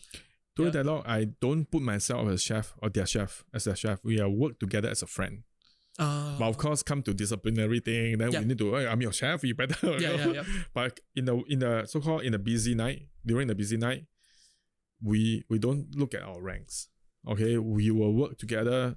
When I call, I need something. We help one another. Yeah. I mean, it's not like this is your station. I don't care what you are doing. So this is something that we build our mutual understanding. So whenever I just click, they know what I want. Oh, that is. But this is cool, this need time to do lah. I mean, that's why I say more than 10 years of my staff. They will be working together. Whatever I want, even without the briefing, they know what I want. Really. So it's reliable lah. Yeah, it's very, very reliable. Yeah. So is there a particular type of cuisine that you haven't tried yet? Haven't tried doing? Haven't tried doing, or you want to try doing? I mean, well, this is very general. I mean, too wide for me to think. Because talking about local, Southeast Asian, Thai, Korean, Japanese, I saw a Japanese restaurant. I mean, I cover almost everything. Almost the whole Asia. Okay. But I cannot say every part of Asia, but almost like, because catering, you need to know big type of, many type of cuisine type of menus. Indian, I also tried already. But I cannot say 100%. Okay, everything is half. But still, I know the concept of how to. The concept, interesting. So let's say for Indian to Japanese to Korean, you mentioned concepts. So conceptually, they're all different, but you're able to grasp how to produce like an Indian cuisine. I mean, end of the day, it's all about one thing: spices, herbs, and the meat is standard. Okay, the pig, fair enough. But how we play with your spices, how we play with your herbs that make the flavor Indian curry. How to make it more Indian compared to Japanese curry. These things. Oh, fair enough. So, end of this, just think before we proceed. What type of cuisine we are doing for the day lah. Your knowledge must be pretty impeccable. Yeah, I mean, there's still a lot of things to see lah. But because we are stuck here in Singapore. But if you go to Europe, you can see different things. Of course, there's good and there's bad. But sometimes it's because we can't get that type of standard because we don't have that produce. Okay. So even Malaysia, the nearest country that we are getting the vegetables, the salad is from Malaysia, but the quality compared to Australia is different. Oh. Yeah, the quality, really the quality. Okay, the quality. Okay. Perhaps when you say quality and when I say quality is very different. So what do you mean when you say quality is different? Quality is different. Okay, look at the freshness. Okay, look at the colors of the Mexican salad. I think you should know Mexican salad. Arugula salad. A little bit. Okay. All this airflown from Malaysia. From Australia. Okay. But the price is double the price of in Malaysia lah. But a lot of these restaurants will go into more, if talking about this type of salads, will go to Australia. Yeah, but the taste, you ask me, preference. Okay. So, but the color, we will still, the brightness of the vegetables, we still prefer the Australian one. So the presentation, and because the look of it matters as well as the taste of it. Okay, the fast food change, or the not McDonald's, the higher, the one step higher, all those Jack's Place or something. I can say that they are using more to Cameron Highland. What's Cameron Highland? Malaysia, the Cameron Highland. Okay. Like they produce there. They produce there. Yeah. But of course, we don't use that because the price point is so different. Yep. If you want to do in the restaurants, we are using that producer. You bring down your so-called your price point for these semi-fine dining restaurants. Yeah. So for me, I look for good produce. Of course, the price must be good lah. I cannot sell. I cannot make business from there. Yeah. Yeah. So in your experience, is it let me think of how to phrase this. Is it easy? Are you able to spot food trends? What I mean by that is, do you know, let's say, the formula to set up a successful restaurant, or is it always going to be very, very unique, and it always needs a different concept, something like that. Because you have been doing this for so long. I can say both ways. Yeah. Okay. So sometimes, for this concept thing, okay, in Meidan, our so-called, what is that? I mean, our mottos are, okay, or our vision and mission, okay, we want to create a new food experience in Meidan, example. Fair enough. That Meidan don't have. Yeah. But this is what we are thinking, no? But the locals there, they don't have that so-called, they don't dare to try. We need to educate them, keep educating them. Yep. But you talk about fried chicken, everybody eat fried chicken. Everybody knows fried chicken. Okay. But when they see chicken but soft one, they don't dare to try. So we need to culture. I mean, we need to educate them. And by educating them, we need to spend a lot of money. Yep, okay, because we need to do tasting, we need to get the social, those influencers, those people to come in. Yep. Yeah, then you talk about unique. Unique is more to me, it's more higher end restaurants. Okay, because we can work with 4 seasons. Okay, like summer, what type of produce that we have. But normally this type of produce is from import. Yep. Yeah. So 4 seasons, different type of flavors. Actually, what I'm doing now is 4 seasons. Okay, but because of the whole thing, again, business is not really good. Yep. So we just stick back with our regular menu. Yep. But unique is like, another thing of unique is, okay, for example, you are my customer. You want me to set up a customized menu for you. Okay, I can do something out of the regular menu. Yep. Okay, and I can charge you a premium price. Yep. Because it's out of the menu. Yep. Yeah. Interesting. So everything ultimately comes down to where you're setting it up, the type of ingredients you can get, and I guess how much creativity you have of it. Yeah, creativities, flavors, these 2 things is a must for a chef. They need, your taste bud must be, really good. Yep. Because everything is the same. Then yeah, exactly. Like the produce, you can look at one from Australia, one from Malaysia, but if it looks the same, the flavor is different. Yeah. Like talking about a simple tomatoes. Okay, there's local tomatoes, there's Roma tomatoes, like heirloom tomatoes, there's Oxheart tomatoes. There's so many types of tomatoes. Yes. But the problem is that it tastes different. But not everybody will know they taste different because to they the know it's layman, tomato. the tomato, it's not tomato. Yeah. But all this is trained on through experience. Is every day, is from when I'm a junior, I start to taste all these things. Yeah. And I start to realize, okay, I start to use this type of products. Then from there, we know the taste profile. This ingredients with these ingredients, can it match? We need to know all these things. Like, we call ourselves doctors also. Interesting. Why? Okay, because doctor wearing white, we are wearing white. No, joking. We are all wearing white. Okay? Fair enough. But, doctors help you.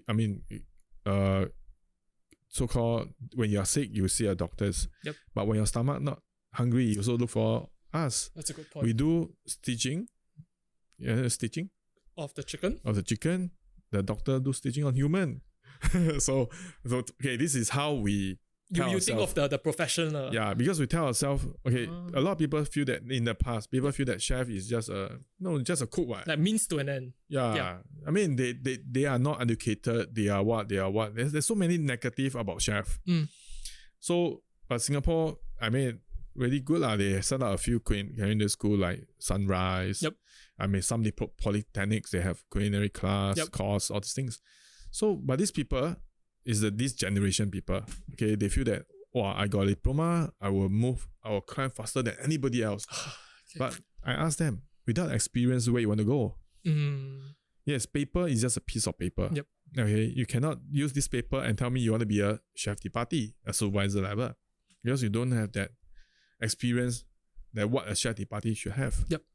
So you see, there's many things, but come to kitchen, there's no day and night. I mean, we work from day early in the morning sometime. To prep and everything. To prep. Okay, we can work until 12 midnight.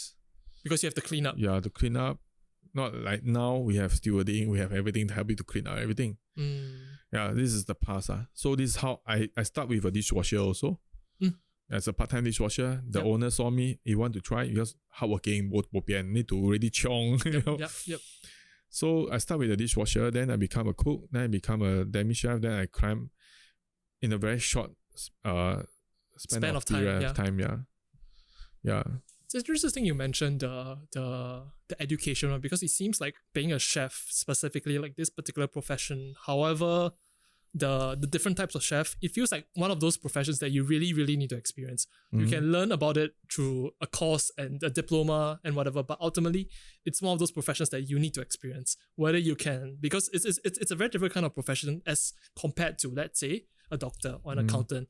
Yes, those have their own facets, but for a chef, because it's like a live, you're being tested every day basically. You have to go into service, and let's say it comes into a very like weird thing where, let's say if you fuck up like a particular dish, the customer eats it and God forbid, yes, something happened to the customer, it will affect your reputation. So it's one of those like professions where you're constantly getting tested every day, and not many people can survive. Yeah, because I've heard horror stories, I've read horror stories about how perhaps in the past, in the kitchen, yes, as you mentioned, there's really, you work from the morning all the way to the night, and there's generally a very, very salty or negative perception about chefs. But I really beg to differ. They are fucking hardworking. Yo, really. I don't know how anybody can think otherwise, to be honest. I have my in-laws. Who came to the kitchen. He said, no, simple. Kitchen is very simple, easy. But when he joined me just a half a day, he gave up because of the heat, because of the so-called actually, everything is heavy lah. Yes. Heavy load. And it's not like a home kitchen. You can take a small pan and just fry an egg. We cook a big wok, like, for many people. But that is for events. But you're talking about a la carte set. Constantly, non-stop for the few hours. The food that's sent out to the table must be consistent. Consistent. That's the thing. And some more people don't know what is taste. Someone don't know what is flavor, right? They say it's salty, so they send back. You jam up the whole operations and how you going to manage it. If your staff is living in his own world already because they are very stressed out, don't know what to do. You need to be everything. Like when someone freezes up, then it chokes up the pipeline, then you have to problem solve. Right. So I'll tell them, you get out of the kitchen and go and wash your face. If you can come back, you come back. You cannot come back, tomorrow then you come back. This is my famous phrase. But in the middle of service. Wow. So this is to me, this is very normal now. So this is what happened. Everybody, it's like in the army lah. Okay, it's instruction passed down in the kitchen. Okay, but now I have a different approach. Okay, more softer approach. Okay, because I feel that this generation people and my generation people, their thinking is different. Is it like the way you all communicate is different? The communication. Okay, like school, last time the school teacher used a ruler to slap. That's what I keep hearing. And I'll complain. I complain that my mother will not go to school. But now, they complain, the MOE, everything start to brace up all these issues. So different generation now. So you also must, I guess, because I've always seen the chef as the captain of the ship, basically. So even as that particular captain, you have to change the way you communicate as well. Yeah. Very interesting. So despite all that we just mentioned about how difficult it is and everything, you're still motivated to do it. Yeah. Is it like a passion or like a curiosity of yours that you're trying to figure out? It's actually, you see, I start as a chef when I'm 15, 16 years old. Yeah. So I feel, this is my passion. I will stop. Because a lot of people tell me, Derek, this is just a passion. Your passion. If your passion cannot help you to feed your stomach, no. Because the time salary is so low, right? Yep.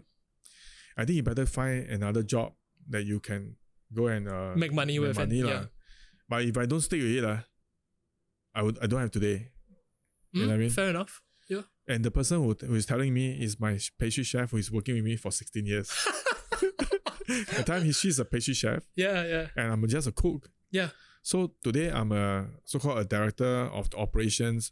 She's still a pastry chef. But pastry chef, there's only that level. They will never go up to pastry director. They don't have this type of position. So she's a very good pastry chef. Yeah, so her knowledge, her experience, well, really, I can't find someone who can actually meet her standard. Yeah. Yeah. And she's been with you for so long that she's very reliable. Correct. Interesting. So I think in closing, I want to know, like, when you look at microphotography, when you look at what you've done for microphotography and your passions with regards to cooking, do you see similarities between the two? Okay. Can I say that both things is something that I love to do? Yeah. And cooking is my passion. And I can say that this microphotography also start to fall into that same I'll say bowl. Oh yeah. Bowl. Yeah. For me, bowl. Yeah.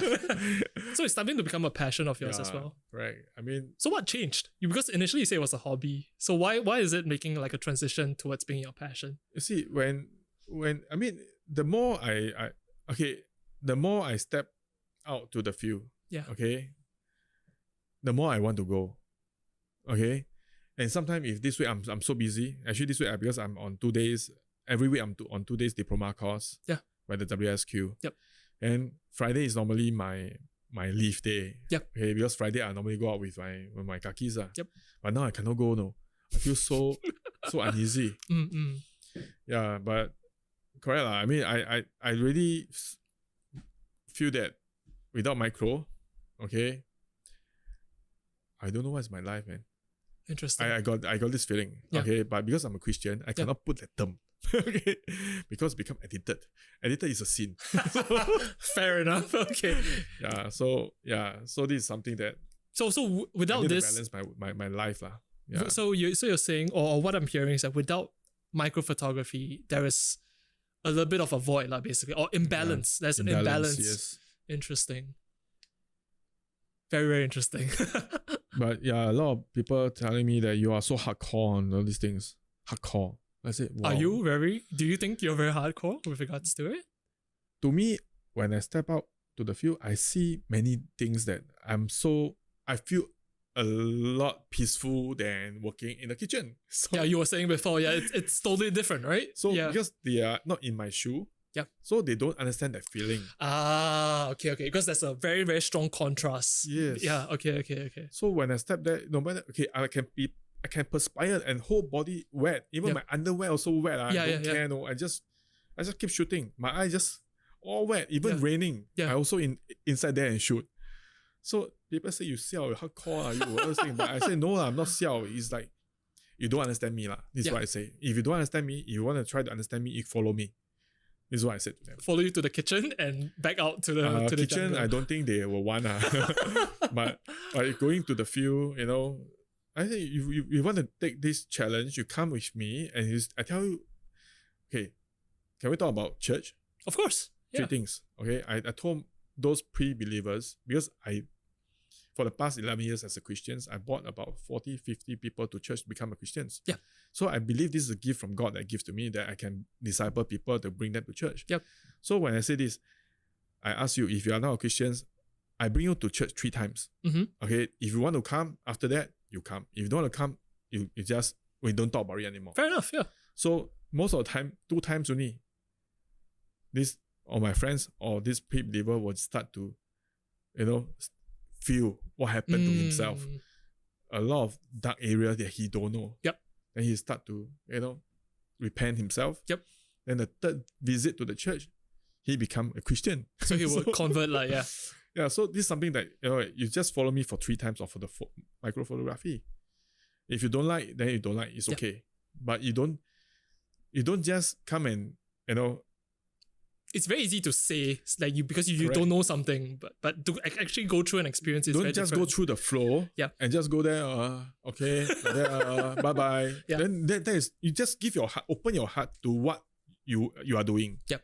Okay, like church, just open your heart and receive what God want to tell you. Yep. But if you go into the church, no matter how many times you just close your heart, you just close the door, nobody can enter you. Yep. Yeah, this is something to the microphotography. It's very similar to that. Like if let's say you ask your friend to come with you, if they are just, let's say you're going to take a photo, but they're just standing around going through the motion, it doesn't hit the same.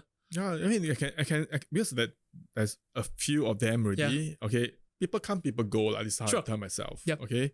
So if you are interested, that's why the group is getting bigger because they feel that what Derek said is correct. Okay. I might say something that you don't think is right.